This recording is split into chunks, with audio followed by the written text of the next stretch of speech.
Good evening. This week's parsha, Parshas Naso, is the longest sedra in Chamisha Chumshei Torah with 176 psukim. The Gemara that has the most dafim pages is Baba Basra, that has 176 also. And in Tillim, the Perik Kuf Yud Tes is also 176 psukim. Now, the Sedra is a colorful Sedra, as most Sedras are, and it concludes at the end with the Chanukas HaMishkan. That's really like from Chamishi to the end of the Sedra. And it describes the gifts, the korbanos, that each and every shevet brought when they dedicated and celebrated the inauguration of the Mishkan.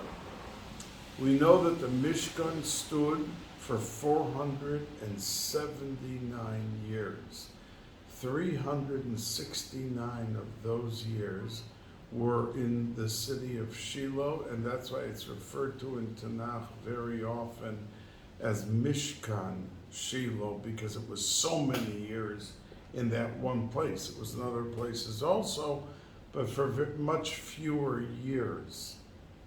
Now, the Mishkan, there was a tzivui. Moshe Rabbeinu came down the day he came down from with the Luchos Shniyos,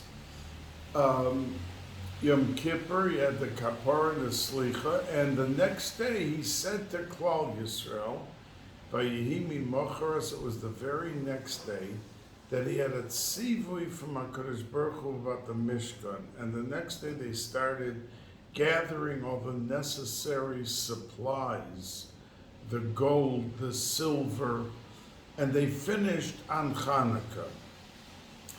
Now, the reason that we lean on Hanukkah every day, Parshas Naso, about the korbanos, because indeed that was the day that they finished on Chof Hei Kislev on Hanukkah, and they were ready to move ahead. The Medrash says that they were very upset with Moshe Rabbeinu, that he didn't tell them to immediately dedicate the Mishkan and begin using it.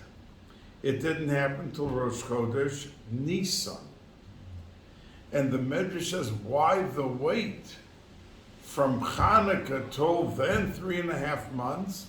And the answer is because one of the reasons for the Mishkan was a kapara for the Maisa Ha'ego, the golden calf that haunts us to today, because had they not brought the Egel Azov, then we would have been able to have the Geula Shlema. We are today in Golus, 3,300 years after the Egel, because of the Egel. That had they not brought the Egel, there would have been the Geula Shleiman, the tikkun of all the inyanim of Adam Harishon. But they brought the Egel, and one of the reasons was because of impatience. That means Moshe Rabbeinu said he was going to come down from heaven, from the Hor, from the mountain, 40 days after he went down. And he did come down on the 40th day. But the people, the Yetzer Hara was working overtime to get the people to trip and to do something, and they even showed the people Moshe in a coffin and an Aron in Shemayim flying in heaven, that he died, like he was nifter. So they thought he was not coming back, and they didn't want to wait. Aaron got up and said, just wait the extra few hours. He said he's coming on the 40th day. Wait and you'll see he's here. And Aaron kept trying to stall for time. But the end was that they did not give in. They were upset that he wasn't back yet. And on the 40th day, they went and made the Egel.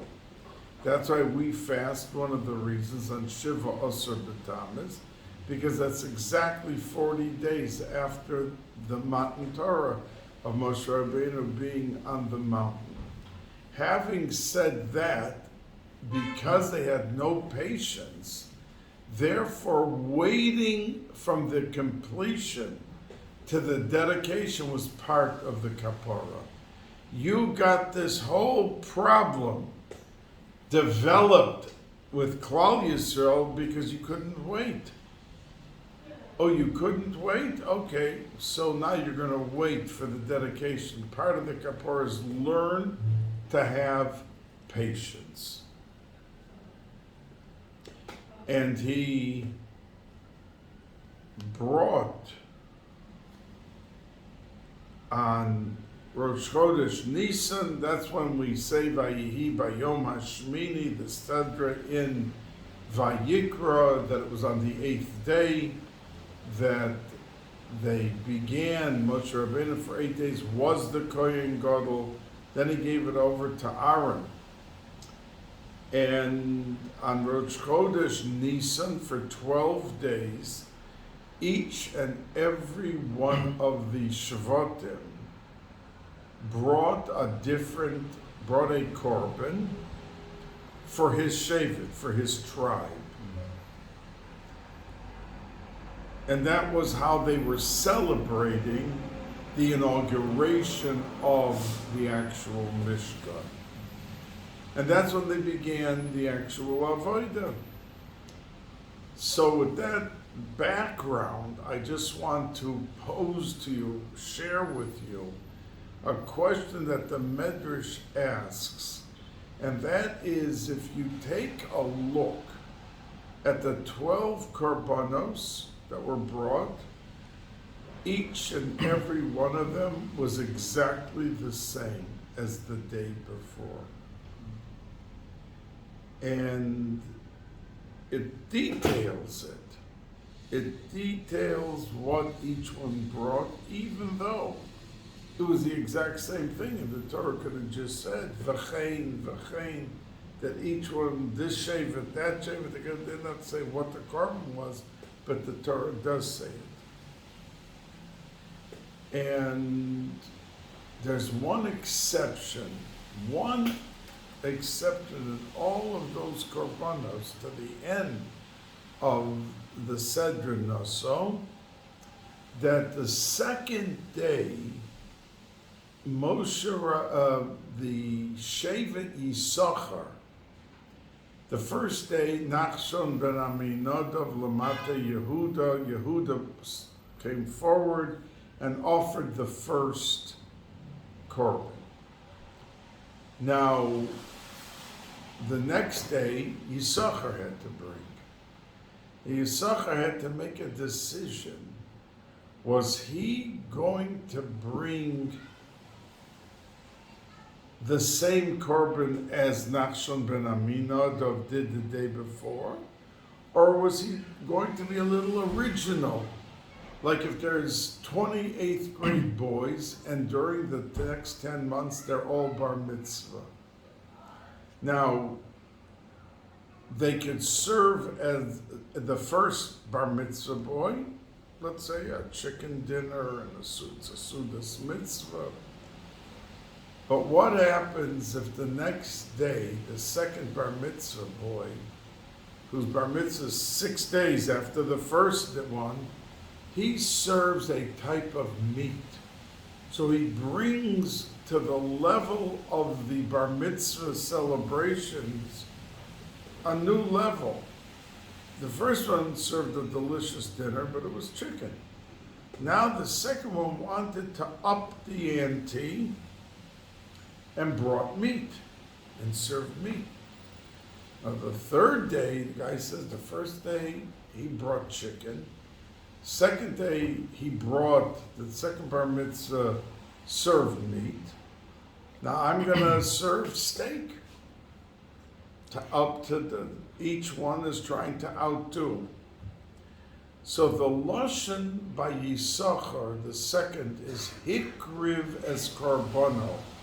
All the others, the other 11 Shvatim, it says Karbono Ka'aras Kesef Achas Shloishim Umeya Mishkala. But for Yisachar, the second day, it says Hikriv, not Karbono. And Hikriv is a Lashon Hifel, that means he caused the others to bring their korbanos. So the Medrash discusses, what did he cause? Each Shevet brought their own korban. So the answer is that he made a decision. Shevet Yisachar, I'm going to cut out any competition.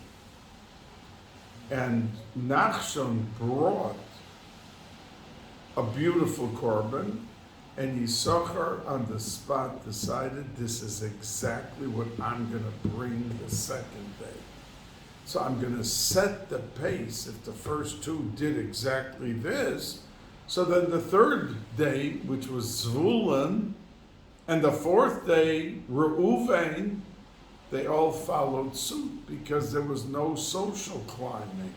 There was no pursuit of outdoing and better doing the first and the second, and because the second one did exactly what the now had he brought a lavish different korban, it would have spiraled,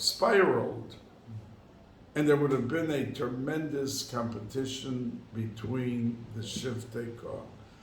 So the Medrash says that Yisachar's Loshan, he caused, means yes, he caused that the third and the fourth and the sixth and the 10th all did the same, because he decided as the second to do the same, and that was his question. Should I bring something nicer? Should I? He said no.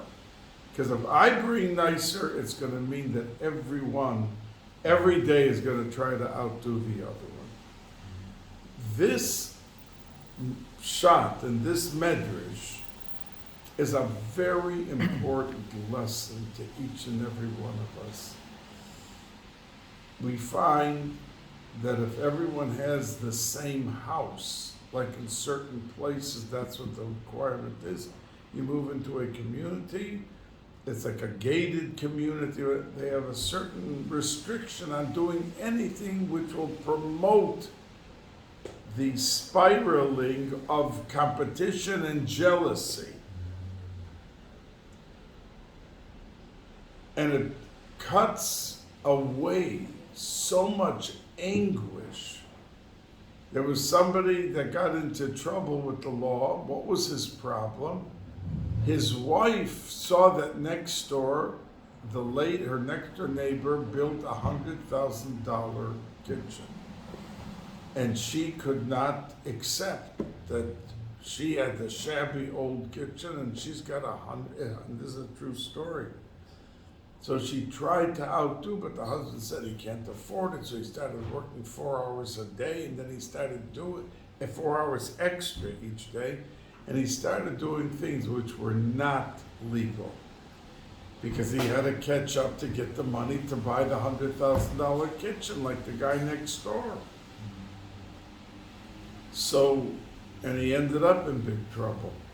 So the point is that we have to sharpen our sensitivity to competition, outdoing this and outdoing that. And it's an important lesson to remember daily in our lives. Now, another parsha, there are two parshios in this parsha, one that discusses the soita, the unfaithful wife, who the husband suspected was intimate, and it was his wife, and she went into a place with another man, And that's called the Parsha of Soita, and the Ramban says that it's the only mitzvah that's an open miracle. Because to take a lulav and esrog, that's not a miracle. You have to find something that's kosher. It's not a miracle. To take tefillin, it's a very big talent. To take a hide and have a sofer inscribe the parshios, that's not a miracle. But when they took the woman that was suspected to the Bais Hamikdash, they gave her, the Kohen gave her a cup of water, and they had thrown into the water the Shem Hashem, God's name. And the Gemara says that HaKadosh Baruch Hu said, you're not supposed to erase my name by putting it in the water. You're right. But I want it to be erased to be part of the process of bringing shalom, beit ish le'ishta, between husband and wife. And we know that if she was guilty, she died on the spot when she drank this. But if she was innocent, she was given a bracha that she should have children. And the Gemara says that there were many women who didn't have children. So they went and put themselves into a position that they would be suspicion, and they would then have the din of a soita and have to drink the water. And indeed, every one of them became pregnant and had children. Pasuk says in our Seder, v'niksa v'nizre'a zara, that she had children. But the point that I want to say is right after the story, the Parsha of Soita, the Torah brings the Parsha of Nazir. So the Chazal ask, why the juxtaposition? Why is this immediately following this? Right after Soita comes Nazir. So the Chazal say, because Kol HaRoya Soita b'kilkula, that anyone sees what happens with a soita, he should yazir atzmo minayad, he should become a nazir, because the fact that he saw it weakens the awesomeness and the dread of everything, and he should safeguard himself.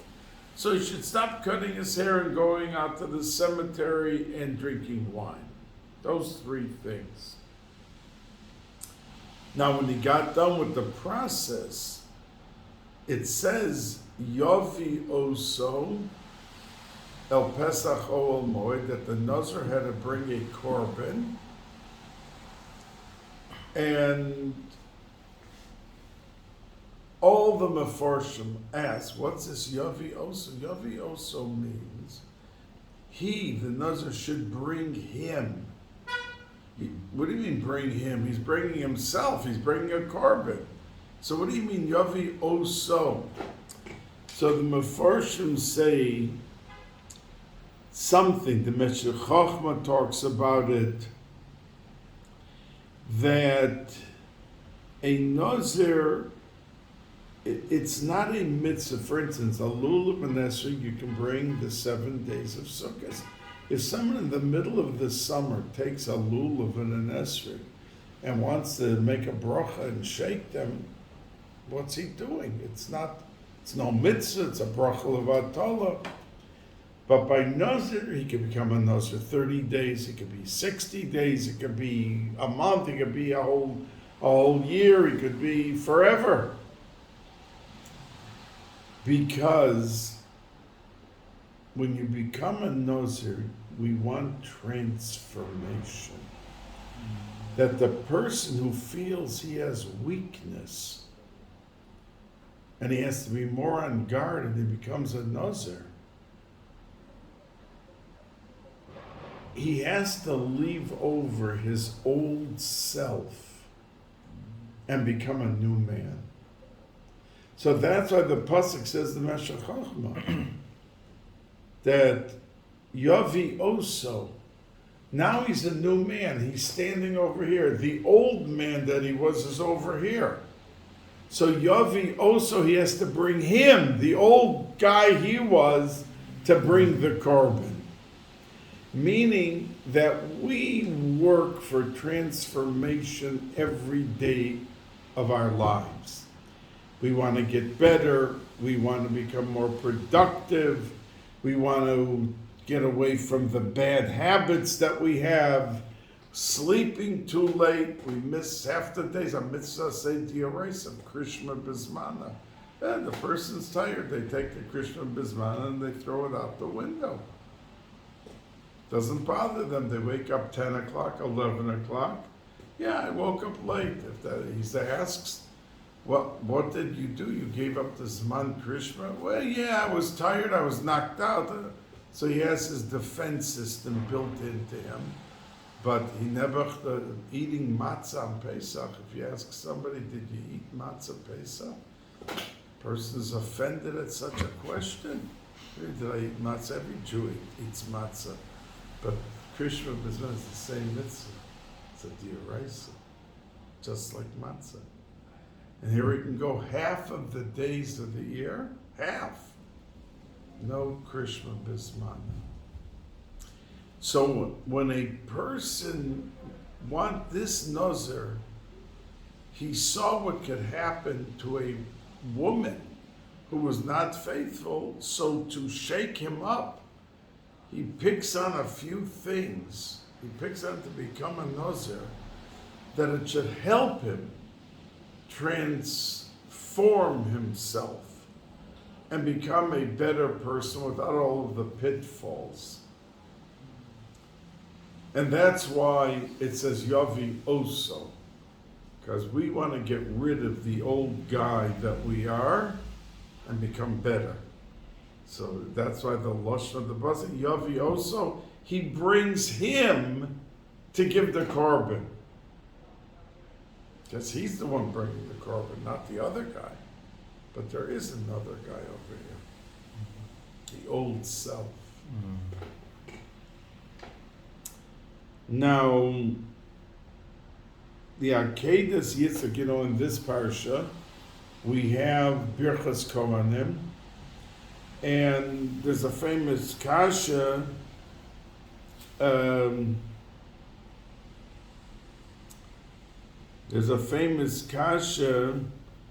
that there was, the first time we heard Birchas Kohanim was in Parshas Shemini, that when they were talking about Aaron with the people, he said Vayevorachem, and he blessed them, Birchas Kohanim.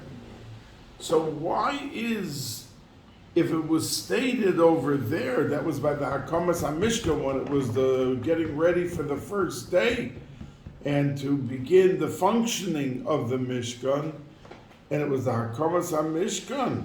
So why over there, asks the Akedas Yitzchak, why over there doesn't have all the psukim about Birchas Kohanim? It has it in our parsha, Parshas Naso. If he gave them the bracha, so why not say everything over there? So the answer, one answer, Rashi says it was Ladoros, and the Ramban gives another teretz. But the point is, why isn't it in Vayikra, where it says he gave them the bracha, and it doesn't elaborate, it doesn't say anything. And when we get to Parshas Naso, so some offer the explanation that in Parshas Vayikra, the only counting that took place before of the Klal Yisrael as it stood then was when they brought, in Parshas Kisisa, they brought the Machzis HaShekel. And what did everyone do? There were barrels, and they came and they threw their half shekel in that they were. But from Bamidbar, our Seder last week, they started counting the people one by one. And Moshe Rabbeinu, as he looked at the Yid, he knew every Gilgul. That's why the Pasuk uses the word like Gulgulosa, meaning a lashon of Gilgul, that were reincarnated. And he saw every life of every Yid, what they were going to live through and what they were going to be, and when they would come back. He saw all of this. And then they were counted one by one. It wasn't like just Klal Yisrael threw in the Matzah Shekel and there was no individual recognition. I mean, they added up the Matzah Shekel, that's the money they used. But it didn't say anything about the person. It didn't say his name. It didn't say how many were in this Shevet. No numbers, no names, nothing. But in our Sedra, it did say all the, in other words, last week in Bamidbar when they counted them. So therefore, the very next Sedra, Naso, is the proper place for the Birchas Kohanim.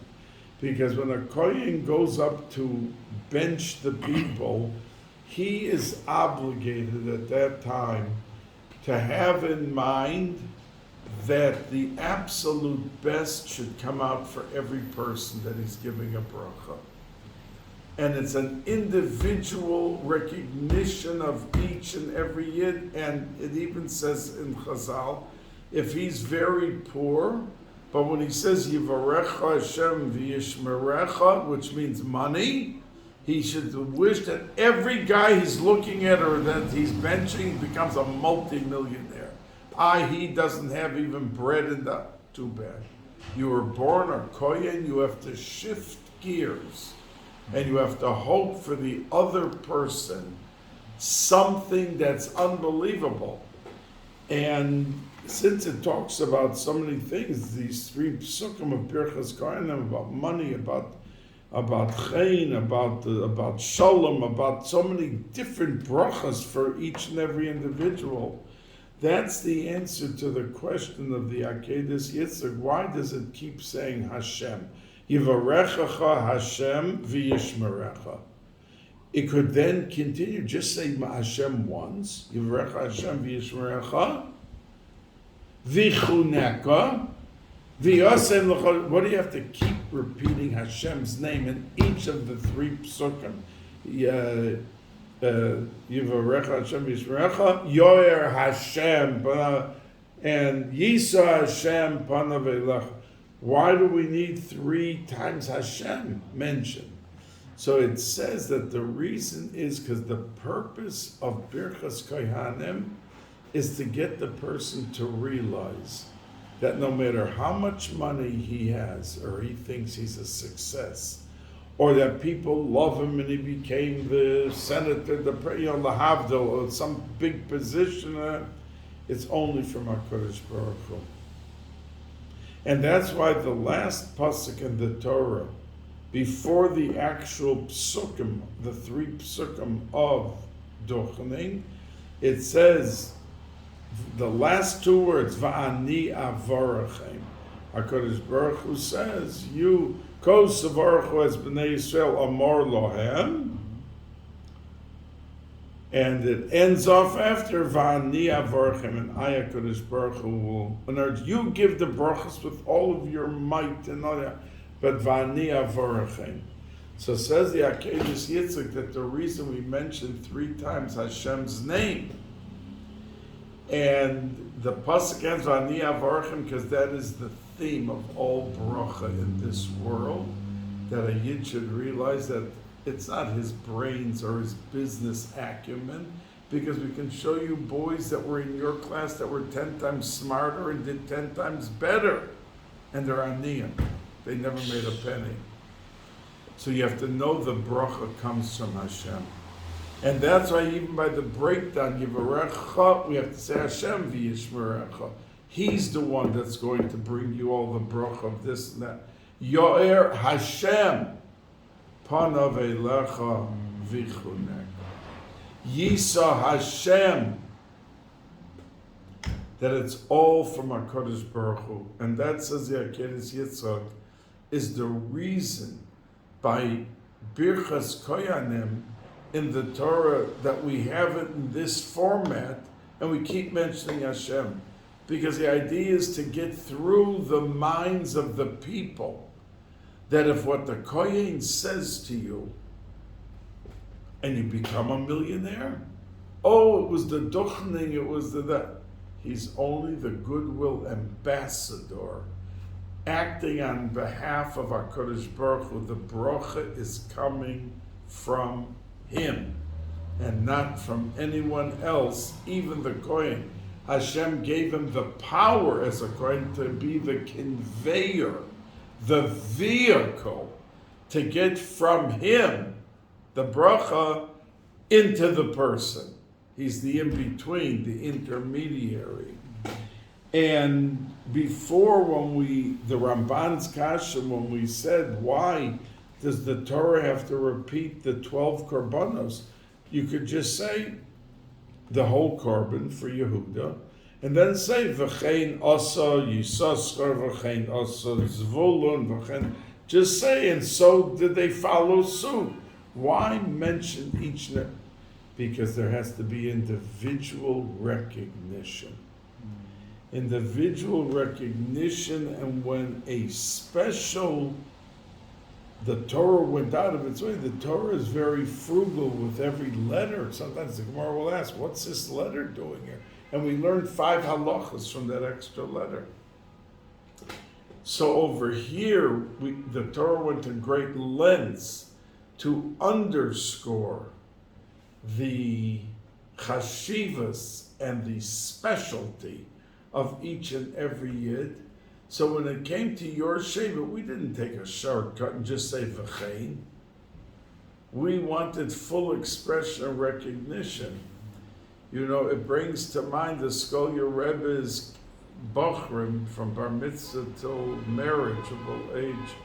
Went on a Shabbaton to Tannersville around 6 weeks ago. And there were 60 boys that went. Only that age group, no parents, no fathers, no younger children. That was the group. And they spent a Shabbos with the Rebbe.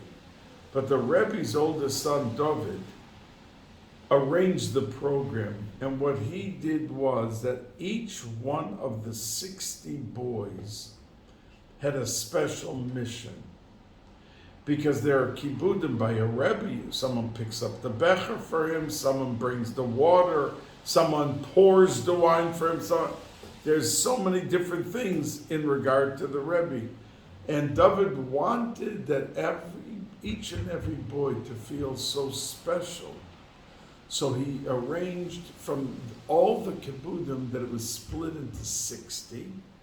So each boy had his moment of center stage, of luster, that he walked over and poured the wine for the Rebbe. He walked over and picked up the becher, and so on and so forth. And the boys, when they came back and you asked them, what kind of a Shabbos did you have? They were all so uplifted, inspired in every which way. Besides the singing and the dancing and everything, which of course would be, which would influence and it would pick up the spirits of anyone. But they felt in that moment of glory, which they never experienced before, that their individual recognition was on a silver platter. And those boys will never, ever forget that Shabbos.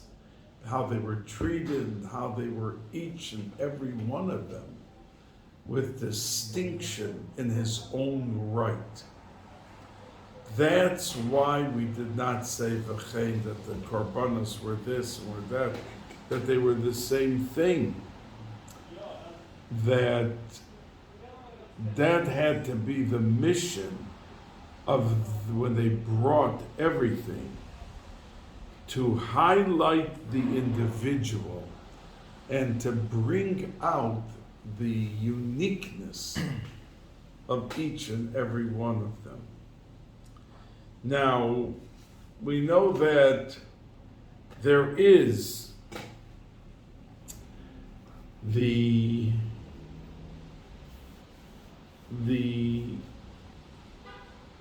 delineation in the first psukim, because it was the Bnei Levi that had the most outstanding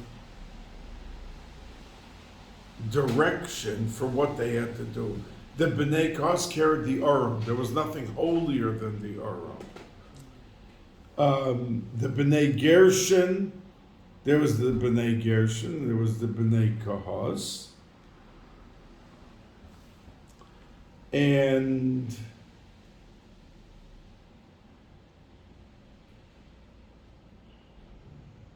Merari. And each had their own. The Levium, they carried the Mishkan, and this one carried the menorah, and this one carried that. Each family were designated to a different thing. Now it says that when it talks about the Bnei Gershon, it just says Bnei Gershon, the children of Gershon. When it comes to Kahos, it says Bnei HaKehosi. Now their name was Kahos. What's the Hey in the beginning? HaKehosi, a Yud at the end. So the Gemara says that in front of the Aron were two places that fire bolted out from. And whenever there was an enemy that they encountered while they were traveling, suddenly the fire came out of the Aron and consumed and devastated the enemy.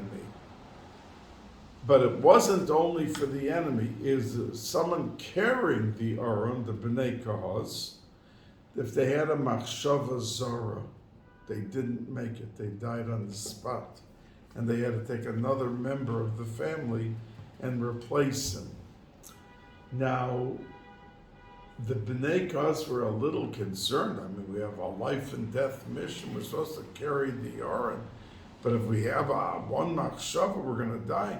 So HaKadosh Baruch Hu, the Medrash says, took his name, the Hey in the beginning and the Yud at the end, and added it to the name of Kahos, that I'm putting in a segula to protect you. There'll be a segula. I'm there for you. And that's why there's the Hey and there's the Yud. Now, it says that the Bnei Kahos, when they walked around, there was terrible jealousy. In other words, the Bnei Gershon said, okay, we're carrying one of the Kalim. Good. Why did our cousins, the Kahosim, get to carry the Aron, the most important item? So that was another reason why the Yud K is there. And we, in the name Kahos, to protect them with a segula from jealousy. And when we distribute distinction, let's say with children, or a teacher, a rebbe in a classroom, and they give out certain missions to different children, they have to be very careful, because they could bring down on the children such rivalry and such jealousy that they have to be able to stand in a position of bringing out the best in the children, not doing things that will conjure up levels of jealousy that you will never be able to fight down, and there'll always be bickering, and there will be undermining, and they'll be arguing, all because of the jealousy that came about. So we have to have that extra sensitivity that, yes, we have the bolts of fire that come out on our behalf, that we have no idea how many obstacles would be there in front of us in our avodas Hashem every day. And we see some of the obstacles. We can't, like I said before, Krishma, a person, the Yetzer Hara is so strong, he says, I am not going to give up, the Yetzer Hara says. Half of the year, of the man not sleeping through Krishna, this and that, and just shrugging his shoulders. Did away with the man's ruchnius in such a fashion. So we have the bolts of fire that fight off. HaKadosh Baruch Hu fights for us, and somebody, Habolatahir, Messiah knows so that there are things that people do in Olam Hazeh that HaKadosh Baruch Hu is standing right there to help them. But there has to be at the very same time protection from the other side, that a person has to minimize the pitfalls himself. He has to realize that you don't have to, because you have the money, you can have a very nice house inside, but you don't have to put such super marble outside that every goy and every yid that walks by, this rich guy, they makes them so jealous, that we have to be willing to tone down all of this. Now, I want to share with you an interesting thing that the Medrash says, that when it talks about the Bnei Kos, it says, Bakosef Yisa'u, that on their shoulders they should carry. And the Medrash asks, what's this Yisa'u? I mean, we know that we're telling you that they're going to take the Oren and carry it, Bakosef, on their shoulders. Why do you have to say Yisa'u, they're going to carry it? We understand without the word. So the Medrash says that Ein Yisa'u el Loshen Zimra, that it's a Loshen, Yisa'u is a Loshen of music, of singing. And the Pasuk Taka says, Se'u Zimra, we say it in Tillim, the Shir Shel Yom, one day we say, Se'u Zimra. Those two words, that Se'u is a Lashon of Zimra. So the Meforshim say that Mikan Sheshiras Halaviyim Min HaTorah. The Medrash says the fact that it says Bakosef Yisa'u, from that extra word Yisa'u, which it didn't have to write, we learned that it's a Lashon of Zimra, of music, and that the Levium who sang in the Mishkan, it's from this word Yisa'u. From here we learn that they're singing by the Levium, the thing that we learn out the whole thing of singing in the Mishkan and the Bais Hamikdash from this word Yisa'u. So says the Medrash. So the point is that we know that they're singing, but the Torah wanted to say, when it talked about Kahos, and that they were going to carry on their shoulders the Aron,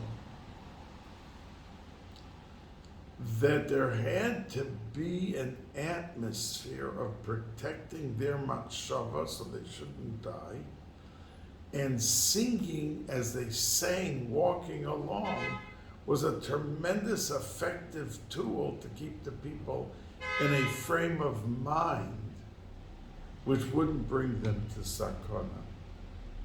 So Bakosef Yisa'u, we learn out that the Levium sing in the Bais Hamikdash because that was the tool that was used by Bakosef as they carried the Aron, to be able to be in a state of an awareness and not to drift off to something else and then never lose their life. The last week's center ends with the last pasuk. V'lo Yevala the Bnei Kohasim Kevala Es HaKodesh V'Mesu. That's what the pasuk is talking about, that they could die carrying the last pasuk of last week's center. So the point is that we have to have always a gate and a support system. Support system is one of the most important things, because when a person goes out to do chesed, they're not giving $1 million to the person. They're not bringing them every day steak and brisket to them. But they could be going to the person and bringing a little babka, some little cake or something. But the main thing is the interaction of conversation. And that strengthens the other person, and it helps them maintain, to take them out of their loneliness, to take them out of their depression. That sometimes the tools to be able to accomplish the greatest things are very simple. But we have to build up ourselves and to be a tofeach al menas lahatfiach, which means that you have to be inspired and you then inspire others. And by doing that, it is by setting up a support system, just like the Levium had. They were a total support system with all of their singing for Klal Yisrael, which we learn up from the word Yisrael.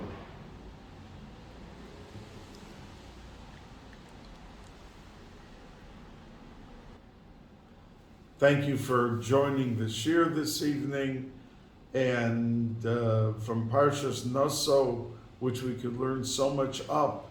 That's why the following Sedras Baloscha has the story of the Slav, and so many Yidden died, and then the next week is Parshas Shlach, which had the Meraglim, which we sat in the Midbar for 40 years, and then Korach with Korach Vadaso, and then we have Pinchas from the Eitzah of Balak, of what he did, and so it follows up, but we have a lot of antidotes in the Sedra before, which is right the week before all of these troubles of the various Sedras.